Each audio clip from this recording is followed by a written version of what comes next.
El frío golpeó primero al sargento Alexei Morozov. No el frío ambiental de diciembre que todos los soldados del Frente Oriental conocían de memoria, sino el frío específico y profundo de permanecer inmóvil en el barro helado durante 11 horas. Sus dedos se habían entumecido alrededor de las 3. Sus dedos de los pies dejaron de existir alrededor de las 5. Ahora, a las 8 de la mañana y 17, el 14 de diciembre de 1943, a las afueras del pueblo de Korosten, en el oeste de Ucrania, Morozov ya no era un hombre. Era un contorno en la tierra. Una sombra que fingía ser un cadáver congelado entre cadáveres congelados reales. 30 metros más adelante, un Panzer IV alemán estaba parado al ralentí.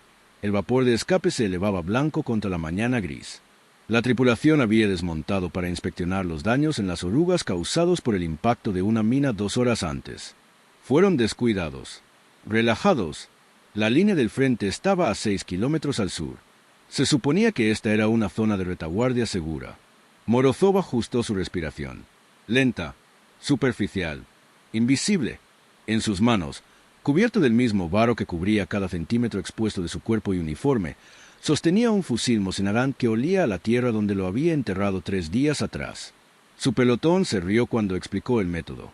Su comandante de compañía lo llamó superstición campesina. Su instructor de francotiradores del batallón dijo que violaba todos los principios del mantenimiento de armas. Pero en los siguientes 40 segundos, Morozov dispararía un solo tiro por la escotilla abierta de ese Panzer, mataría al operador de radio que aún estaba dentro y desencadenaría una reacción que se cobraría 18 tripulaciones de vehículos blindados más durante los siguientes 9 días, utilizando una táctica tan simple y tan efectiva que las escuelas de francotiradores soviéticas enseñarían variantes de ella durante los siguientes 40 años. Morozov creció en un pueblo tan pequeño que no tenía nombre en los mapas militares, solo un punto y un número. Su padre criaba cerdos. Su madre trabajaba en el huerto que evitó que la familia muriera de hambre durante las hambrunas de los años 30. Morozov aprendió a cazar a los 8 años porque la carne era cara y los bosques estaban llenos de conejos y zorros y sabías dónde buscar.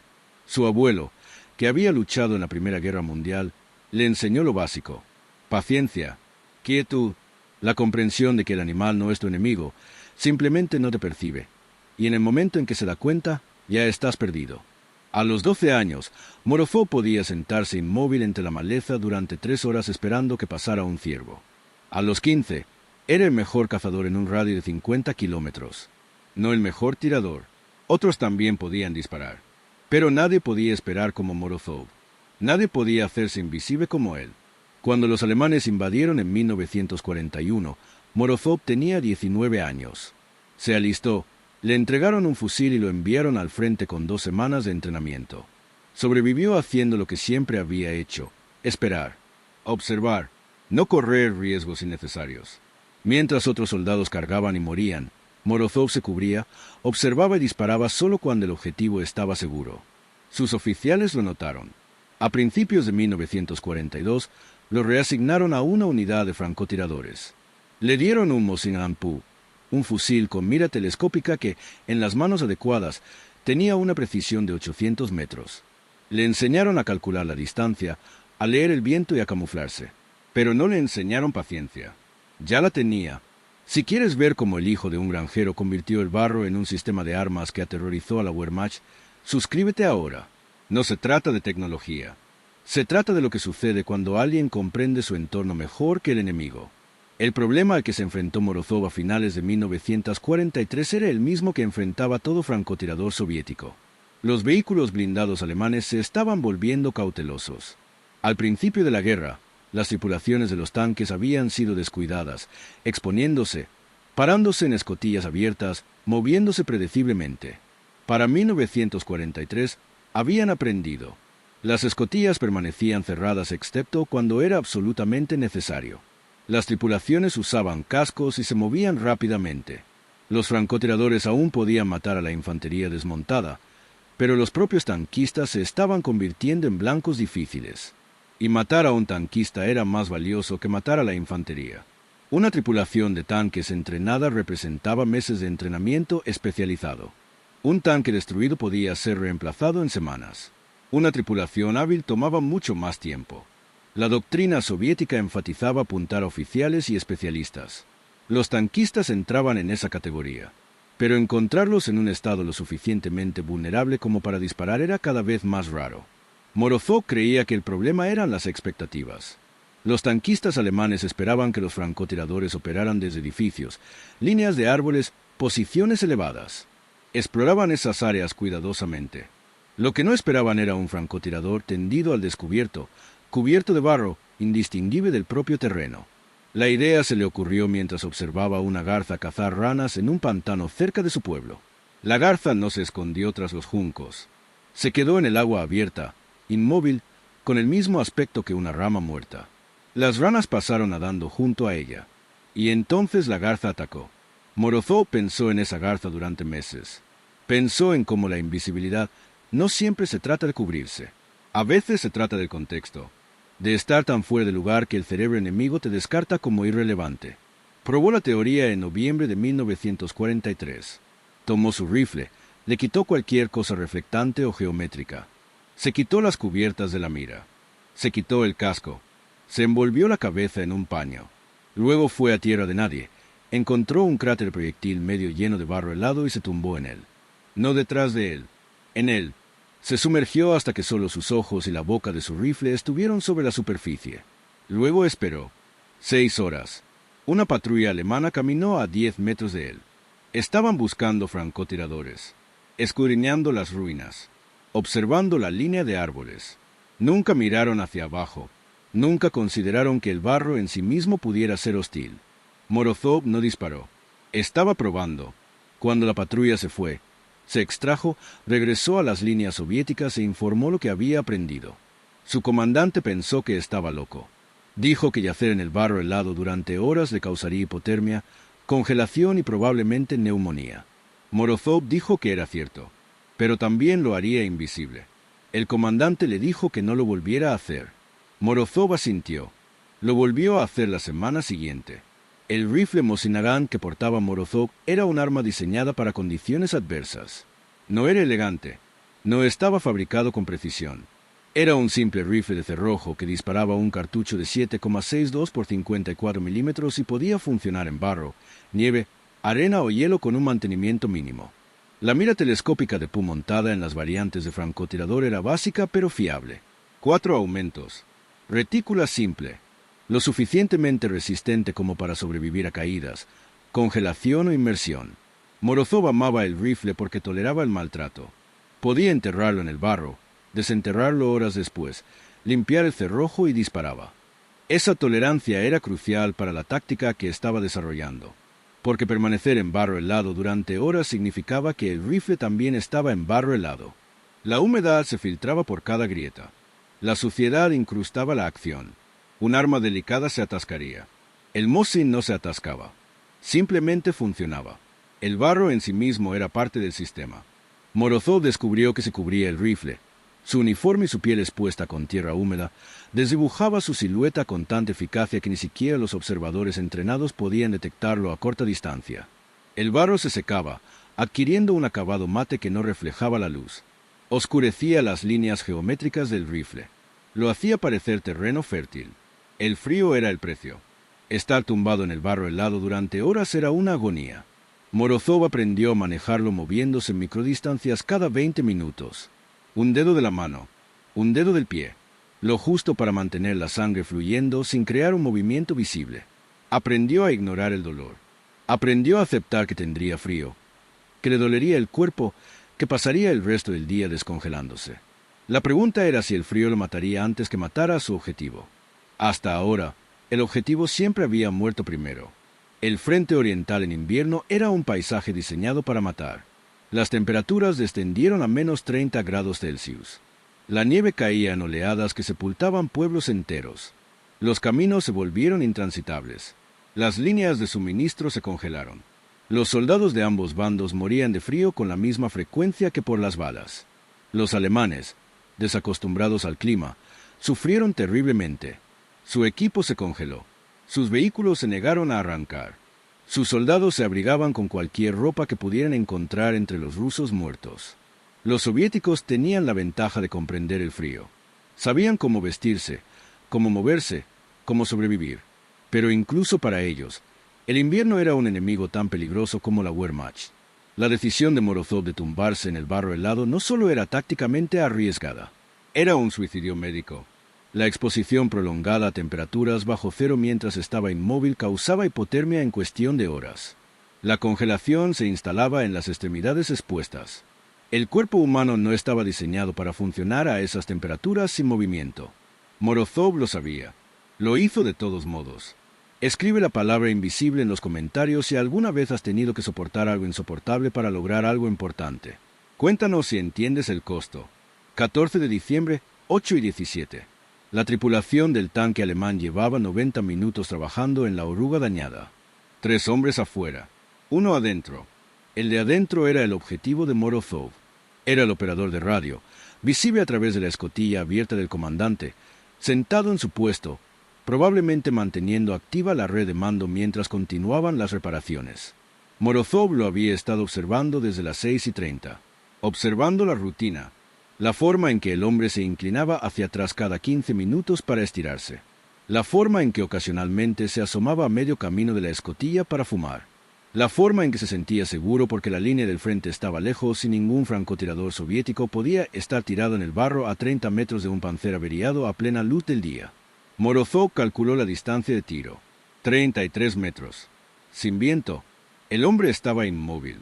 La escotilla era una pequeña abertura, de unos 60 centímetros de diámetro, pero el torso del hombre la llenaba casi por completo cuando se sentaba erguido. La retícula de Morozov se fijó en el centro de masa. Controló su respiración. Exhaló lentamente. El frío le entumeció las manos, pero el gatillo fue suave. Disparó. El disparo no fue fuerte. El disparo del Mosin fue nítido, pero no abrumador, y en terreno abierto se disipó rápidamente. El operador de radio alemán se sacudió hacia atrás, herido en la parte superior del pecho. Se desplomó sobre la radio. Los 3 tripulantes que estaban afuera se quedaron paralizados, confundidos. Habían oído el disparo, pero no podían identificar la dirección. Uno de ellos gritó. Otro sacó una pistola y escudriñó el horizonte. Miraban hacia la línea de árboles 200 metros al norte. Miraban hacia la granja en ruinas al este. Miraban a todas partes menos al barro 30 metros al sur, donde Morozov yacía inmóvil, cargando ya otra bala. Uno de los alemanes subió al tanque para ver cómo estaba el operador de radio. Morozov le disparó en un costado de la cabeza. El hombre se dejó caer sobre el casco y se deslizó por el suelo. Los 2 tripulantes restantes entraron en pánico. Corrieron. Uno corrió hacia un semioruga cercano. El otro se zambulló en una zanja. Morozov los dejó ir.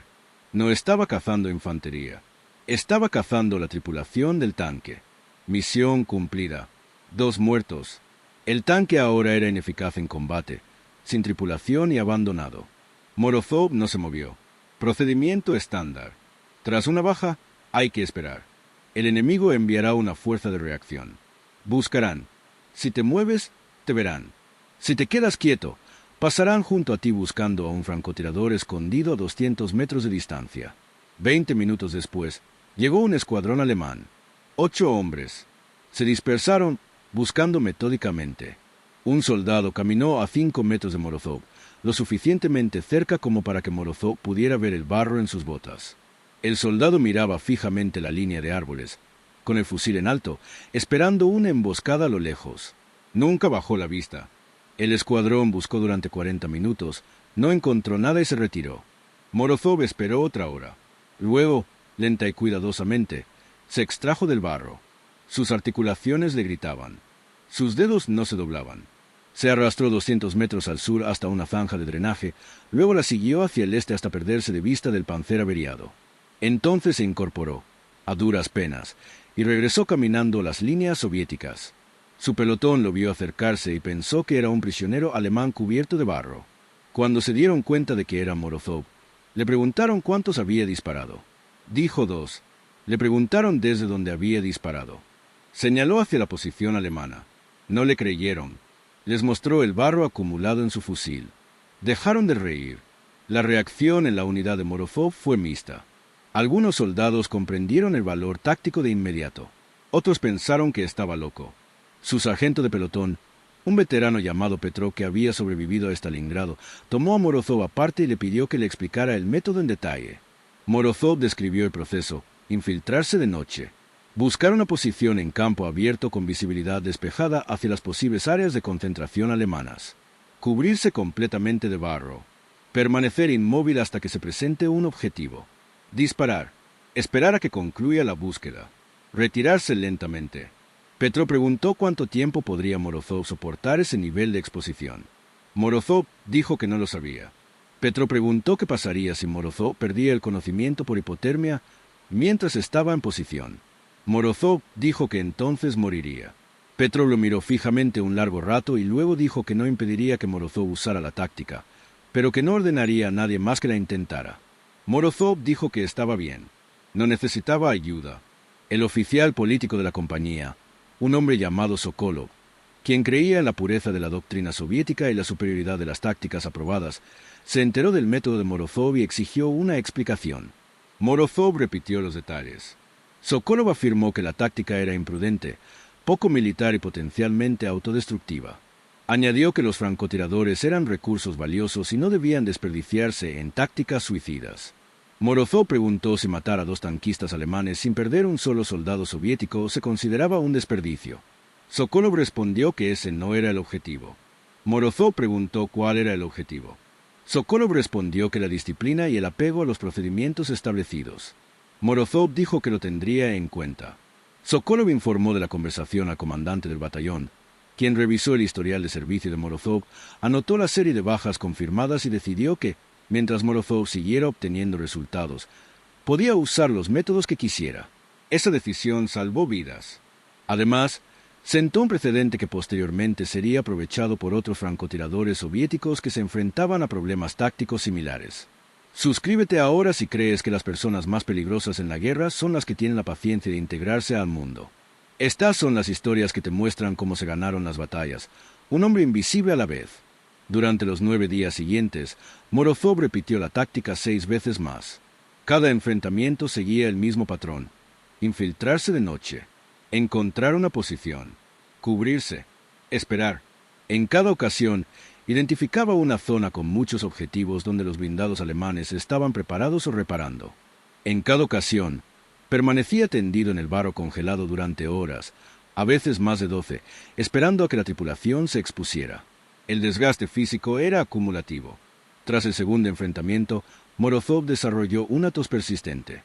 Tras el cuarto, sus dedos empezaron a mostrar signos de congelación. Tras el sexto, apenas podía caminar sin ayuda cuando regresó a las líneas soviéticas. El médico de su pelotón lo examinó y dijo que necesitaba hospitalización inmediata. Morozov se negó. Aseguró que los alemanes seguían expuestos y que él aún tenía objetivos. El médico dijo que Morozov moriría de exposición antes de que los alemanes tuvieran la oportunidad de dispararle. Morozov dijo que ese era su problema. El médico le dio mantas adicionales y todo el té caliente que pudo beber. No fue suficiente, pero lo mantuvo funcional. 16 de diciembre. Morozov mató a un conductor de semioruga y a un mecánico que trabajaba en un Panzer III. Alcance, 47 metros. 18 de diciembre.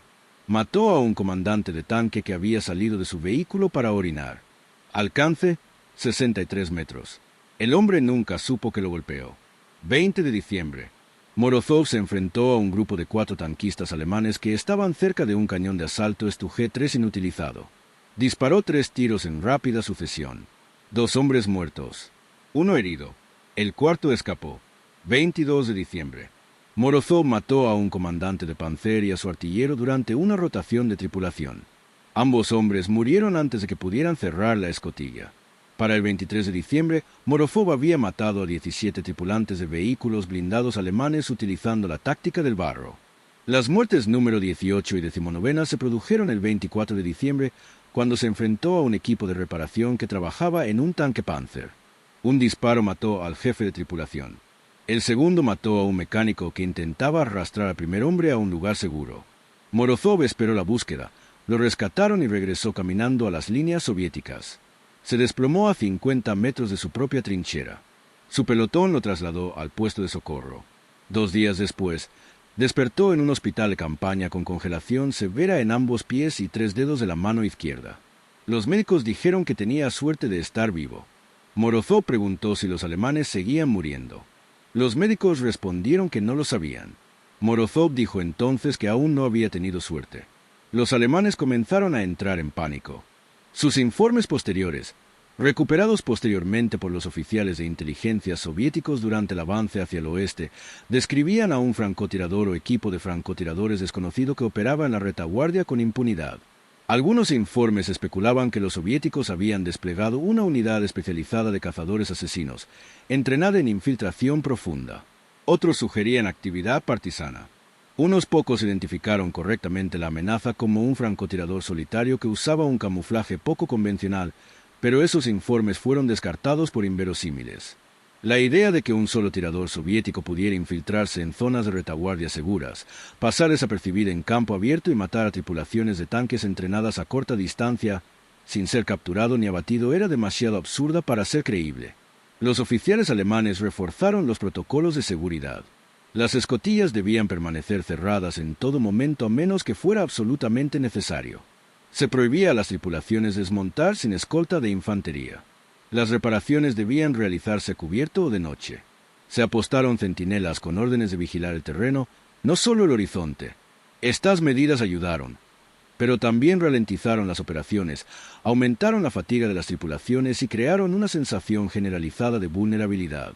Los tanquistas alemanes empezaron a creer que ningún lugar era seguro, que incluso en su propia retaguardia, un francotirador soviético podía estar en cualquier parte.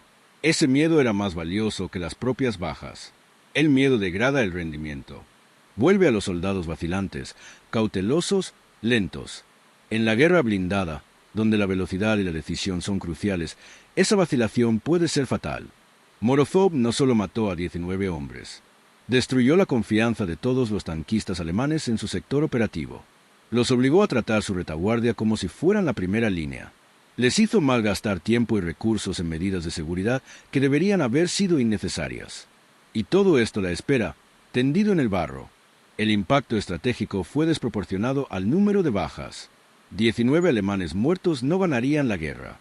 Pero una división blindada alemana aterrorizada que se moviera lenta y cautelosamente podría ser derrotada por una fuerza soviética que, de otro modo, habría sido superada. El truco del barro, como empezó a llamarlo el pelotón de Morozov, no era un concepto revolucionario.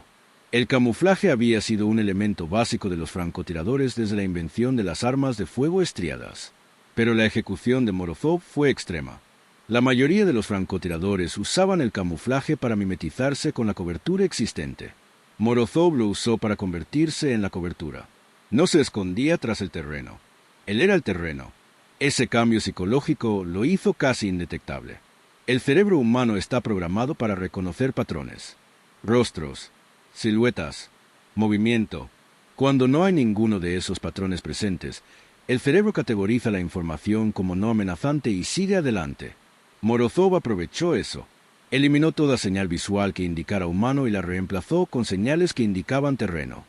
El resultado fue que incluso los observadores entrenados, mirándolo directamente, no vieron nada que valiera la pena investigar. Comparte esto con quien piense que la innovación en la guerra solo proviene de ingenieros y generales. A veces viene de un sargento que creció cazando conejos y comprendió que el mejor camuflaje es no parecerse a nada. Es no parecerse a nada. Y mientras lo compartes, suscríbete. Estas son las voces que la historia intentó borrar y las estamos recuperando. El coste fue físico y medible. Morozov desarrolló problemas respiratorios crónicos por la exposición repetida al lodo helado. Sus pulmones nunca se recuperaron del todo. El daño por congelación en los dedos de las manos y los pies fue permanente. Perdió 2 uñas de los pies y sensibilidad parcial en 3 dedos de la mano izquierda. Su sistema inmunitario, debilitado por la exposición prolongada al frío, lo hizo vulnerable a infecciones de por vida. Fue hospitalizado 2 veces por hipotermia. Los médicos le dijeron que se estaba suicidando. Morozov afirmó que estaba matando alemanes más rápido. Los médicos no pudieron rebatir los resultados. Para enero de 1944, Morozov había confirmado 19 bajas utilizando la táctica del lodo, todas tripulaciones de aviones cisterna o vehículos, todas en condiciones donde las tácticas convencionales de francotiradores habrían sido ineficaces. Sus métodos fueron documentados y circulados entre las unidades de francotiradores soviéticas. Algunos intentaron replicarlos. La mayoría fracasó por falta de paciencia o tolerancia al dolor. Estar tendido en el lodo helado durante horas no es una habilidad que se puede enseñar. Es una mentalidad. O se puede soportar o no. Morozov pudo. Las contramedidas alemanas evolucionaron. Para febrero de 1944, las unidades blindadas realizaban barridos sistemáticos de terreno abierto antes de establecerse en cualquier zona. La infantería recorría el terreno, sondeando la tierra con bayonetas, buscando tiradores ocultos. Era efectivo. La ventana de oportunidad de Morozov se cerró. Se adaptó. Dejó de usar la táctica del barro en zonas con fuerte presencia alemana y optó por escondites más convencionales en ruinas y bosques. Continuó operando como francotirador durante el resto de la guerra, acumulando un total de 47 bajas confirmadas para la caída de Berlín. Pero los 19 tanquistas que mató cubierto de barro siguieron siendo su contribución más significativa. No por el número de bajas, sino por el impacto psicológico. Los alemanes habían pasado años desarrollando una doctrina blindada que enfatizaba la velocidad, la potencia de fuego y la maniobrabilidad. Morozov les demostró que nada de eso importaba si la tripulación moría antes de que el tanque se moviera. Convirtió sus zonas de retaguardia en territorio disputado. Los obligó a dedicar recursos a la seguridad que deberían haberse utilizado para operaciones ofensivas. Disminuyeron su ritmo. Les dieron miedo. El Ejército Rojo reconoció el valor de la innovación de Morozov, pero no la difundió. La maquinaria de propaganda soviética prefería narrativas limpias. Francotiradores heroicos en duelos dramáticos. Soldados valientes cargando contra posiciones fascistas. La imagen de un hombre tendido en barro helado durante horas, cubierto de suciedad, matando enemigos que nunca lo vieron, no encajaba en el molde heroico. Era demasiado sombrío, demasiado indigno, demasiado incómodo para el consumo masivo. Así que la historia de Morozov fue depurada. Los relatos oficiales mencionaron su trabajo como francotirador y sus bajas confirmadas, pero omitieron la metodología. Su mención de condecoración con la Orden de la Estrella Roja elogió su valentía y puntería, pero no hizo referencia a la táctica del barro. Los manuales de entrenamiento que posteriormente incorporaron sus técnicas las describieron en términos clínicos e impersonales. Infiltración a corta distancia extrema utilizando camuflaje ambiental. En ninguna parte mencionaron el frío, el dolor, las esperas de 11 horas ni al hombre que inventó el método observando garzas cazar ranas. Escribe la palabra resistencia en los comentarios si crees que las batallas más duras no se libran con armas, sino con la voluntad de sufrir más de lo que el enemigo espera. Demuéstranos que lo entiendes. Morozov sobrevivió a la guerra. Recibió el título de Héroe de la Unión Soviética en 1945 por su trabajo como francotirador, aunque la condecoración no mencionó específicamente la táctica del barro. Tras la desmovilización, regresó a su pueblo. Se casó con una mujer llamada Anja, que había sido enfermera durante la guerra. Tuvieron 3 hijos. Trabajó como silvicultor, gestionando los bosques que antaño habían sido sus terrenos de caza. Nunca hablaba de la guerra a menos que alguien se lo pidiera directamente, e incluso entonces era breve. Cuando grupos de veteranos lo invitaban a hablar, declinaba. Cuando los periodistas le pedían entrevistas, se negaba. No quería hablar del frío, del miedo, de los 19 hombres que había matado a quemarropa fingiendo ser tierra. Solo quería vivir la vida por la que había luchado. La táctica del barro en sí no sobrevivió a un uso generalizado. Era demasiado exigente físicamente, demasiado situacional y demasiado dependiente de la tolerancia individual al sufrimiento. La doctrina soviética de francotiradores incorporó elementos de ella: mejor camuflaje, infiltración más cercana, paciencia, pero la versión extrema que practicaba Morozov nunca se adoptó como estándar. Continuó siendo una excepción. Un caso de estudio sobre lo que es posible cuando alguien está dispuesto a soportar más que nadie. A los francotiradores militares modernos se les enseña sobre Morozov en algunas escuelas, no como un modelo a emular, sino como un ejemplo de pensamiento adaptativo. La lección no es cubrirse de barro. La lección es comprender su entorno tan bien que pueda explotarlo de maneras que el enemigo nunca anticipa. Ese principio es atemporal. La ejecución fue única de Morozov y única del Frente Oriental.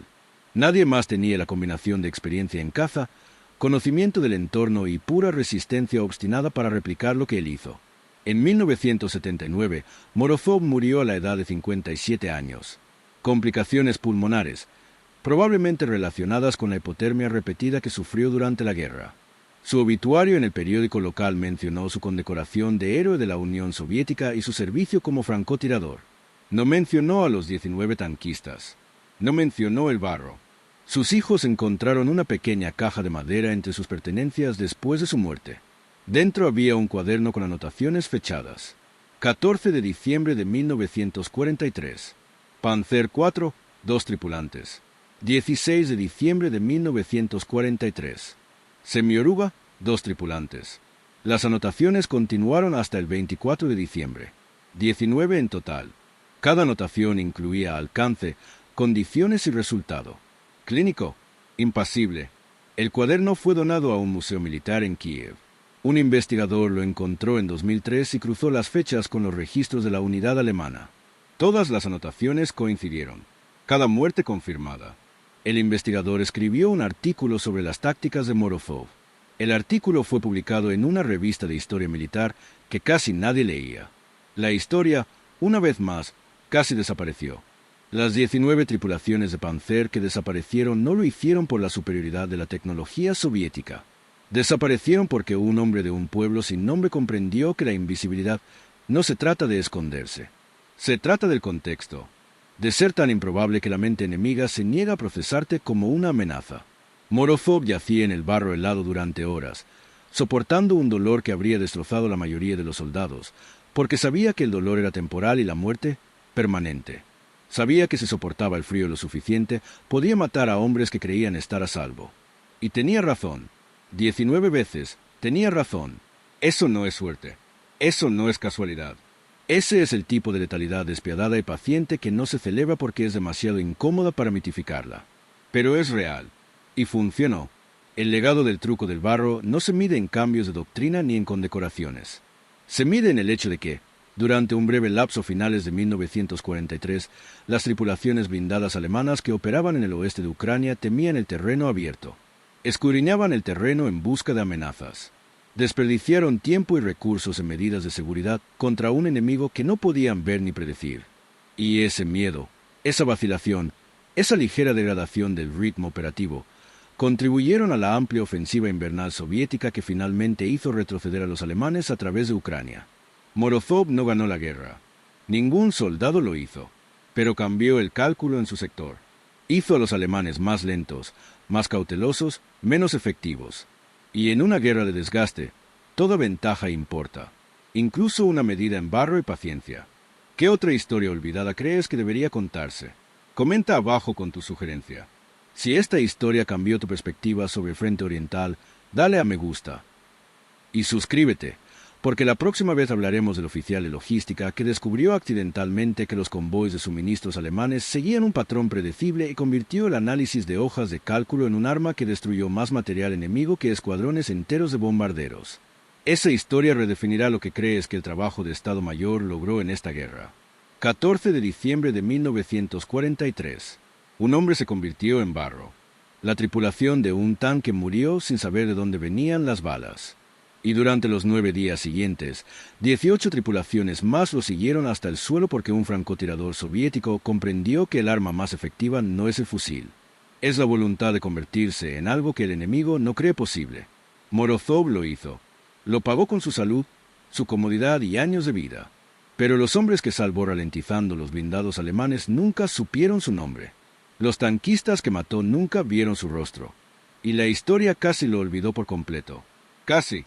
Pero no del todo, porque mientras alguien esté dispuesto a contar la historia, el truco del barro y el hombre que lo usó siguen vivos, no celebrados, solo recordados, que es todo lo que Morozov siempre quiso: hacer su trabajo, sobrevivir y volver a casa. Hizo las 3 cosas, y esa, al final, es la única victoria que realmente importa.